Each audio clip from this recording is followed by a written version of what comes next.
Phone tapping వెనుక ఒక MP ఉన్నాడట. ఆయన ఆధ్వర్యంలోనే సాఫ్ట్వేర్స్ కొనుగోలు చేసిరట.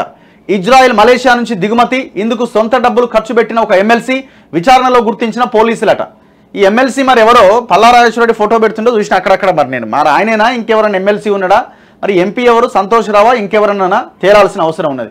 సంచలనం సృష్టిస్తున్న ఫోన్ ట్యాపింగ్ కేసులో రోజుకో కొత్త కోణం వెలుగు చూస్తున్నది. ప్రతిపక్షాలు, ప్రజా సంఘాల నేతలే లక్ష్యంగా గత బీఆర్ఎస్ సర్కార్లో సాగిన వ్యవహారం వెనుక ఆ పార్టీకి చెందిన ఒక కీలక ఎంపీ ఉన్నట్టు పోలీసులు అనుమానిస్తున్నారు. ట్యాపింగ్ సాఫ్ట్వేర్స్ కొనుగోలు మొదలు అన్ని పనులు ఆయన ఆధ్వర్యంలోనే నడిచినట్టుగా భావిస్తున్నారు. ట్యాపింగ్ సాఫ్ట్వేర్ పరికరాల కొనుగోలు కోసం ఒక ఎమ్మెల్సీ డబ్బులను ఆ ఎంపీ వినియోగించినట్టుగా విచారణలో పోలీసులు గుర్తించినట్టు తెలిసింది. అనుమతులు లేని సాఫ్ట్వేర్లను ప్రభుత్వ నిధుల నుంచి కొనుగోలు చేస్తే చట్టపరమైన సమస్యలు వస్తాయని ఇట్లా ఎమ్మెల్సీ నేతృత్వంలో ఇజ్రాయెల్, మలేషియా దేశాల నుంచి ఫోన్ ట్యాపింగ్ సాఫ్ట్వేర్లు తెప్పించినట్లుగా సమాచారం. డబ్బు తరలింపు వ్యవహారం పైన స్పెషల్ ఇన్వెస్టిగేషన్ టీం ఫోకస్ పెట్టింది. అప్పటి మంత్రులపైన నిఘా, ప్రతిపక్ష నేతలతో పాటుగా సొంత పార్టీ నేతలను, నాటి ప్రభుత్వంలోని మంత్రులను కూడా ఫోన్ ట్యాపింగ్ ద్వారా టార్గెట్ చేసినట్లు దర్యాప్తులో బయటపడుతున్నది. నాటి బీఆర్ఎస్ ప్రభుత్వంలో కీలక మంత్రి పదవులు నిర్వహించిన 2 నేతలతో పాటు పార్టీ మారేందుకు ప్రయత్నించిన ఎమ్మెల్యేలను ఫోన్ ట్యాపింగ్ ద్వారా తమ ఆధీనంలోకి తీసుకున్నట్టుగా సమాచారం. ఫామ్ హౌస్ ఎమ్మెల్యేల కొనుగోలు కేసు కూడా ఇదే జాబితాలో ఉందని పోలీసులు భావిస్తున్నారు. ప్రస్తుతం ఫోన్ ట్యాపింగ్ పై విచారణ కొనసాగుతుండటంతో కొందరు బీఆర్ఎస్ నేతలు గత ప్రభుత్వంలో తమ ఫోన్లు ట్యాప్ అయి ఉండొచ్చని అంచనాకొస్తున్నారు. 2019 ఎంపీ ఎన్నికలతో పాటు మునుగోడు, హుజూర్ నగర్, దుబ్బాక, హుజూరాబాద్ ఉప ఎన్నికల టైంలోనూ తమ ఫోన్లు ట్యాపింగ్ చేసి ఉంటారని వాళ్ళు భావిస్తున్నారు. ఇతర పార్టీ నాయకులతో ఫోన్లో మాట్లాడినా, వారితో కలిసి ఎక్కడికి వెళ్లినా వెంటనే పార్టీ పెద్దలకు సమాచారం చేరేదని, దీని వెనుక ఫోన్ ట్యాపింగ్ ఉండొచ్చని తమ అనుచరుల ద్వారా చెప్పుకుంటున్నారు. అయితే ఫోన్ ట్యాపింగ్ కేసులో అరెస్ట్ అయిన ప్రణీత్ రావు, భుజంగరావు, తిరుపతన్నను కస్టడీలోకి తీసుకుని విచారించేందుకు పోలీసులు ఏర్పాట్లు చేస్తున్నారు.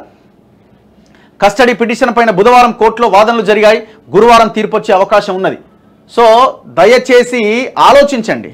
ఎవరు బీఆర్ఎస్లో ఉన్న, గతంలో మంత్రివర్గంలో పనిచేసిన వాళ్ళు, బీఆర్ఎస్ ఎమ్మెల్యేలుగా ఉన్న వాళ్ళు, గతంలో ఉన్న 80 మందికి పైగా ఎమ్మెల్యేలు ఆలోచించండి. మీ ఫోన్లు ట్యాప్ చేసినారు.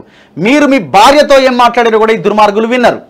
సిగ్గుండాలి కదా మరి మీకు, ఇప్పటికే ఆలోచించాలి కదా. ఇంకా మీ ఫోన్లు ట్యాప్ అయితే ఆ పార్టీలో మీరు ఎందుకున్నారు? ఇంకా మీకు నచ్చిన పార్టీలోకి వెళ్ళండి, లేకపోతే రాజకీయాల్లో వదిలేయండి.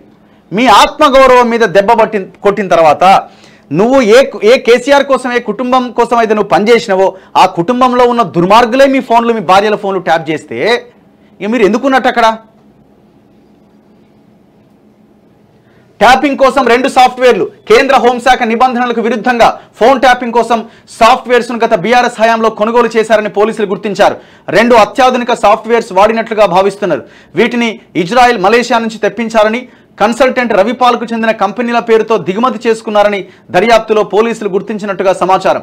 ట్యాపింగ్కు సంబంధించిన ఆధారాలు దర్యాప్తు సంస్థలకు చిక్కకుండా ఉండేలా అత్యాధునిక సాఫ్ట్వేర్స్ను ఉపయోగించినట్టుగా తెలుస్తున్నది. పోలీస్ డిపార్ట్మెంట్కు చెందిన సర్వర్లతో ఎలాంటి సంబంధం లేకుండా ప్రైవేటు సంస్థల సర్వర్లతో ఆపరేట్ చేసినట్టుగా సమాచారం. ఇందులో పలు ఐటీ కంపెనీలకు చెందిన సర్వర్లను ట్యాపింగ్ కోసం వాడినట్లుగా ఇన్వెస్టిగేషన్ ఆఫీసర్లు గుర్తించారట. ఎంత దుర్మార్గం అంటే, వీడు ఇంత చేసినా వీడు గెలవలే. చూడండి, అంటే కేటీఆర్, కేసీఆర్ ధీమా ఏంది? మనకి వ్యవస్థ ఉన్నది, ఫోన్ ట్యాపింగ్ వ్యవస్థ ఉన్నది. ఎవరు ఎక్కడ డబ్బులు పంచినా ప్రతిపక్షాలు మనం తీసుకోగలుగుతాము. మన దగ్గర డబ్బులకు, మనకు కావాల్సిన డబ్బుల కోసం రియల్ ఎస్టేట్ వ్యాపారులని, రియల్టర్లని, వ్యాపారవేత్తలని బెదిరించి డబ్బులు వసూలు చేయొచ్చు. మనకు ఎటువంటి ఢోకా లేదు, మనం గెలుస్తాం. ఈ అపోజిషన్ పార్టీల నుంచి ఆ మధ్యకాలంలో పార్టీలకు జంప్ అయిన నాయకులకు కూడా ఇదే విషయాన్ని వాళ్ళకి చెప్పి తీసుకున్నారు. మేము గెలవబోతున్నాం, ఇగో మా స్ట్రక్చర్ ఇది అని.